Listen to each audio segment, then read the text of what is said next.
Good morning, my dear students. Today we are going to learn three topics. They are phrase and class, connectors, determiners. So we are going to see these three topics in this session. First, we will take phrase and class. Before that, I'd like to ask you a question. What is phrase and what is class?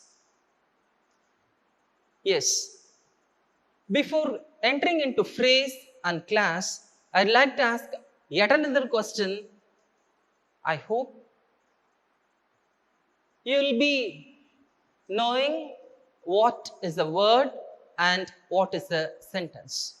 Let us together makes a word, and words together makes a sentence. That too, that which gives the complete meaning is referred to a sentence. Okay.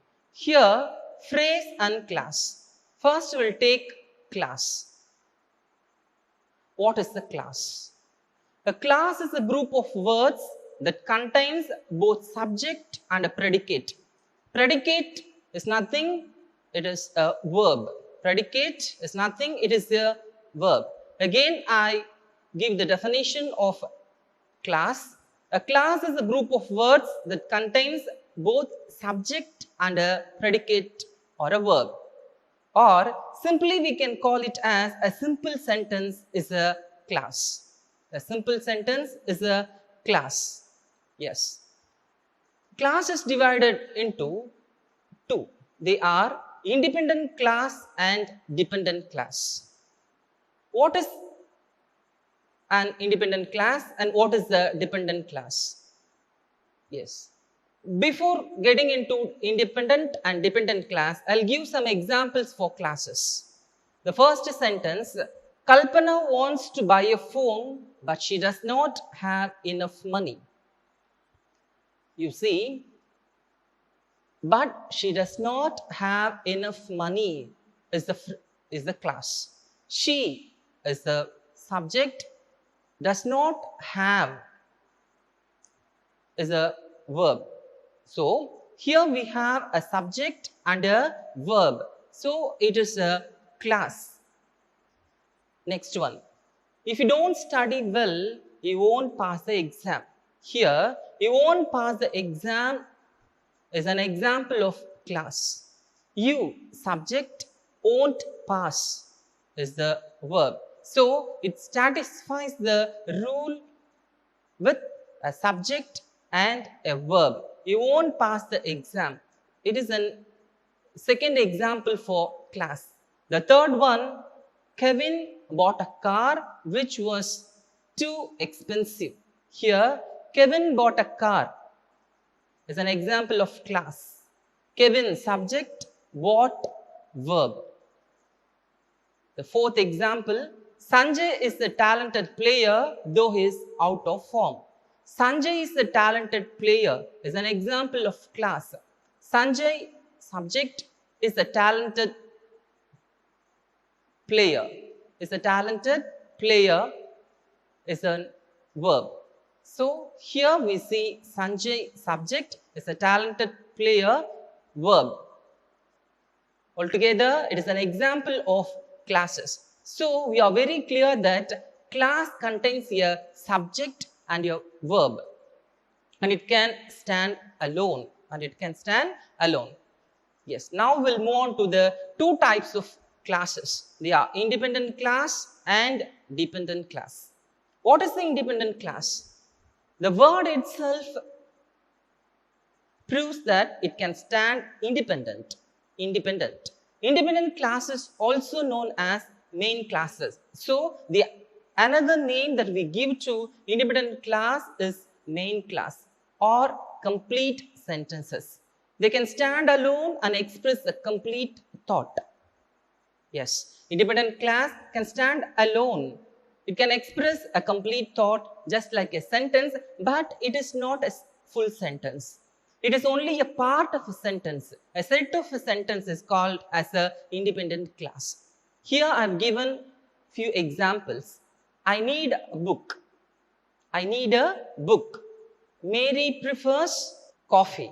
Ram is a good volleyball player. So, in all these sentences, they have a subject, they have a verb, and they convey a complete meaning, so they can stand alone. So, these are the examples of independent classes. Then, what is dependent class? The literal meaning of the word dependent itself conveys that it has to rely upon another sentence. It has to rely upon another sentence. Then it is called as dependent classes. The other name we give to the dependent class is subordinate class. So I have given the definition here. Dependent classes, also known as subordinate classes, contain a subject and a predicate, but they do not express a complete thought. Here, clearly it is given what is the difference between the independent class and the dependent class. Here, the dependent class, they do not express a complete thought, whereas the independent class conveys and express a complete thought. But dependent class doesn't do that. Example, when it is raining, here, when it is raining, here we have a subject. It, verb is raining. So, subject plus verb, it fulfills the condition, the rule of a class. Whereas, regarding meaning, it has to rely upon another sentence. Hence, it is an example for dependent class when it is raining. The second one, because you were late. Here, you subject, were late, verb, but it has to rely upon yet another sentence to give a complete meaning. Hence, it is an example of dependent class. The third one, after you go to school. You subject, go, verb. So, it fulfills the rule of a class, but at the same time, the sentence cannot convey a complete meaning. It has to rely upon another one. Hence, it is an example of independent classes. So, all these three are examples of dependent classes. Yes. Dependent classes further can be divided into three. In the same way, independent classes also can be divided into three. Here, I have given the three types of dependent class. Adjective class, adverb class, noun class. So, these are the three types of dependent classes. Okay. Adjective class, first one. Before getting into this, I would like to ask you a few questions. My dear students, what is an adjective? Yes, you are right. It is one among the parts of speech. It gives the more information about a noun. Yes. So, definition of adjective class. An adjective class describes or gives more information about a noun. So, this is the definition of an adjective class. An adjective class describes or gives more information about a noun. Tells us which one, what kind, or how many. I have given one example here. The book that I left on the bus belongs to Mr. Bhaskar. So, you keep this in mind and again read the definition. An adjective class describes or gives more information about a noun. Here, the book that I left on the bus belongs to Mr. Bhaskar. The book is the noun here. So, the book that belongs to Mr. Bhaskar. So, this is a relationship between the book and Mr. Bhaskar. So, this is an adjective class. Next, adverb class. Yes, an adverb class describes or gives more information about a verb. It tells us when, where, how, to what extent, or under what condition something happening. So, adverb, it gives information about the verb. Yes, the adverb class describes or gives more information about a verb. Example, she was happy because her father gave her a watch. Here, she was happy. Was happy. Was, be form of verb. Happy, main verb. Yes, here, happy is the verb. Okay. Happy. Then, her father gave her a watch. Why she is happy? Because her father gave her a watch. So, the happy, the verb, the adverb class describes more information about a verb. Yes, happy is described here as her father gave her a watch. Her father gave her a watch. So she was very happy. In such a way, adverb describes or give more information about a verb. So happy related to her father gave her a watch. The third one, noun class. A noun class takes the place of the noun in the sentence. Example, this is the best route that I know. This is the best route that I know. Here, noun. This is the best route. This is the best route that I know.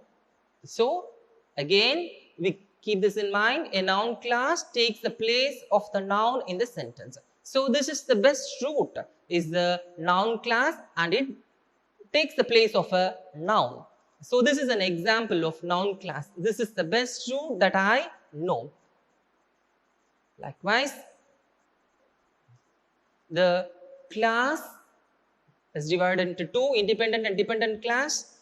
We have gone through independent class and then dependent class, and the dependent class further divided into three, adjective class, adverb class and the noun class. Yes, I hope, my dear students, you would have understood the distinction between the independent class and the main class. Yes, and now we'll move on to the next topic, phrases. Okay. What is the difference between a phrase and a class? As we all know that a class is a sentence that consists of a subject and a predicate and a verb, and it gives a complete meaning. But at the same time, it is a part of a sentence only. It is a set of sentence only. Whereas phrase is not like so. It is a meaningful unit, but it don't give a complete meaning or it is not a complete sentence. Yes, phrase. A phrase is a group of words that forms a meaningful unit, but it is not a complete sentence. In other words, it does not have a subject or a verb. Here we understand very clearly that just like a class, phrase does not have a subject or a verb. It is only a meaningful unit. It is not a complete sentence. Example, the red umbrella was blown away in the wind. The red umbrella was blown away in the wind. The red umbrella is a phrase. The red umbrella is a phrase.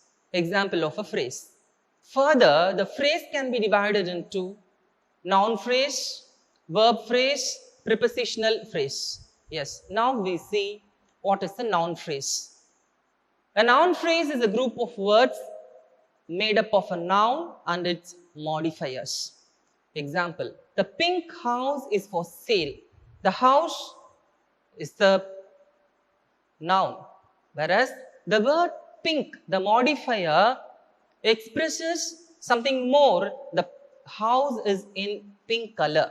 The pink house. The pink house. It is an example of noun phrase. Next, verb phrase. A verb phrase is a group of words made up of a verb, helping verbs and modifiers. Yes, of course. Example, you have woken up everyone in the house. Here, have woken up. Woken up. Have woken up is a phrase, is a verb phrase. Because here we have three verbs. Have, woken, two verbs. Have, woken, up with a preposition. So all these three words comes together as a verb phrase. So you have woken up everyone in the house. Have woken up is an example of verb phrase. Then prepositional phrases. A prepositional phrase is a group of words that begin with a preposition and help to explain the relationship between two things. As we all know that preposition that conveys the relationship between the subject and the object. More than one or two preposition is called as prepositional phrase. And the definition, a prepositional phrase is a group of words that begin with a preposition and help to explain the relationship between two things. Hence, a prepositional phrase starts with a preposition and combines with more than one or two words, then it is called as prepositional phrases. Example, the present inside the big box is mine. Inside is the preposition, and next to that, again I repeat the definition of prepositional phrase. A prepositional phrase is a group of words that begin with the preposition and help to explain the relationship between two things. Example, the present inside the big box is mine. Here, inside is the preposition and it's followed by the big box. Hence, it is a prepositional phrase. Then, how does it work? It conveys the relationship between the present and mine. That is, the gift inside the box is mine. Till now, we have seen what is the phrase and what is the class. Now to differentiate what is a phrase and what is a class. There are so many exercises given in the textbook. Go through it and try to answer it correctly. Then we'll move on to the next topic, connectors. Yes, connectors. The word itself explains something is connected. Connection. Connectors. A connector may be used to indicate the relationship between the ideas expressed in a class or a sentence. So, in a sentence, there will be more than one idea. So, the ideas are connected by some words that have a specific work, and those words are called as connectors. So, the ideas that are expressed in the class or in a sentence are connected together by using a special word, and that word is called as connectors. There are few examples: adding, sequencing, illustrating, cause and effect. So these are some of the examples of connectors: adding connectors, sequencing connectors, cause and effect connectors. Then comparing connectors, qualifying connectors, contrasting connectors, emphasizing connectors. Yes, first we'll take adding. Adding, as we all know that 1 plus 1, one idea with another idea. We can use and, also, as well as, moreover, to, furthermore, additionally. These words are used to add two ideas, and also, as well as, moreover, to, further, additionally.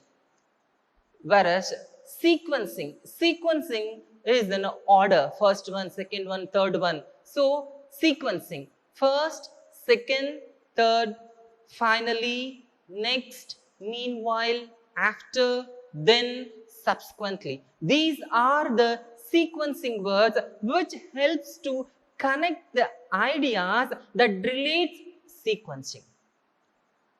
Third one, illustrating. Illustrating, giving example. For example, such as, for instance, in the case of, as revealed by, illustrated by. These are the words that connects the ideas relating, illustrating. Then cause and effect. Because, so, therefore, thus, consequently, hence. The sentence, those have the idea of cause and effect are combined together are connected together using the connectors because, so, therefore, thus, subsequently, hence. It is followed by comparing, qualifying, contrasting, emphasizing. These are also the connectors. Comparing one to one, or comparing one with more ideas.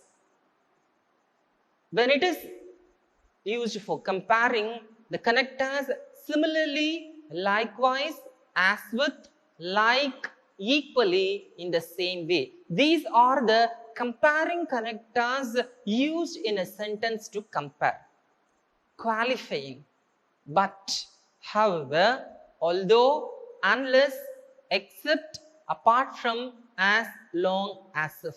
These are the qualifying words. These are the qualifying connectors we use in the class or the sentence to combine the ideas. Contrasting. What is contrast? Two different things are contrasted.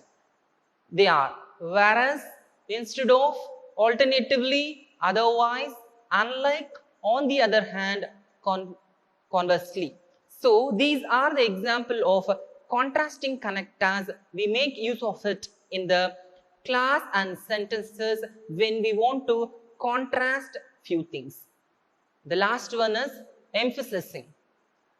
We give more importance to all, above all, in particular, especially, significantly, indeed, notably. These are the emphasizing connectors. When we want to emphasize an idea, when we want to emphasize a particular thing, we make use of all these emphasizing connectors. Above all, in particular, especially, significantly, indeed, notably. So, we have to keep all these connectors in mind to combine or connect the ideas in a class or a sentence. We have to keep the head topic, adding, sequencing, illustrating, cause and effect, comparing, qualifying, contrasting, emphasizing. Here I have given some examples. We could go to the library or the park. We could go to the library or the park. Here, or is the connector. So, whether we have to go to library or to park, we have to come to one conclusion. For that, we make use of the particular connector or. Next one. He neither finished his homework nor studied for the test. Neither nor. Conjunctions. Neither nor. He neither finished his homework nor studied for the test. He hasn't done the work, homework and the test. He hasn't done the two things, homework, test. So in that case, we make use of the connectors neither nor. The third example, I did not go to dash. The weather was hot. Hence, the weather is hot. He is not going out. So in that case, I have to combine the two ideas. So I make use of the connector because. I did not go out because the weather was hot. And that is the reason why he is not going out. The fourth one. The man has much money. He is not happy at all. The man has much money. He has enough amount of money. But at the same time, he is not happy. So I have to combine the two ideas in this sentence. So I make use of a particular connector, however. The man has much money, however, he is not happy at all. The fifth one. I like playing football. On the other hand, my brother likes playing basketball. I make use of a particular connector. On the other hand, in the ideas expressed here, the contrasting ideas, because I like playing football, whereas my brother likes playing basketball. So, in contrasting this, I make use of the connector on the other hand. So, my dear students, we have done this connectors, and in your textbook, a detailed version is given there with lump sum amount of examples. Go through that.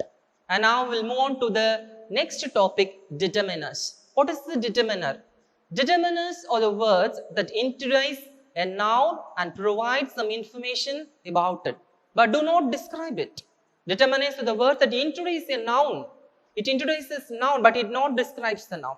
Determiners are followed by a noun. I've given the example: the ball, 5 cats, his son, some students. In all this, the, 5, his, some, they are the examples of determiners. They introduce the noun, the ball, 5 cats, his son, some students. So, the work of a determiner is to introduce the noun and it does not describe the noun. There are few examples for the determiners. And what are all the things that comes as the determiners? Articles, demonstratives, possessive adjectives, quantifiers, cardinal numbers, ordinal numbers. All these work as determiners. Articles, we all know that we have 3 articles, a, and, the. Demonstratives, this, that, these, those. Possessive adjectives, my, our, your, his, her, its, their. Quantifiers, some, any, few, little, more, much, many, every. Cardinal numbers, 1, 2, 3, 20, 40, 100, etc. Ordinal numbers, first, second, third, 20th, etc. All these are examples of determiners: articles, demonstratives, possessive adjectives, quantifiers, ordinal numbers. And I have given few examples here. An apple is a healthy fruit. So, an apple, a determiner that introduces the noun apple. The second one, 2 cats have drunken a bowl of milk. How? 2 cats. Cats, noun, is introduced by the determiner, 2 cats. My father has many cars.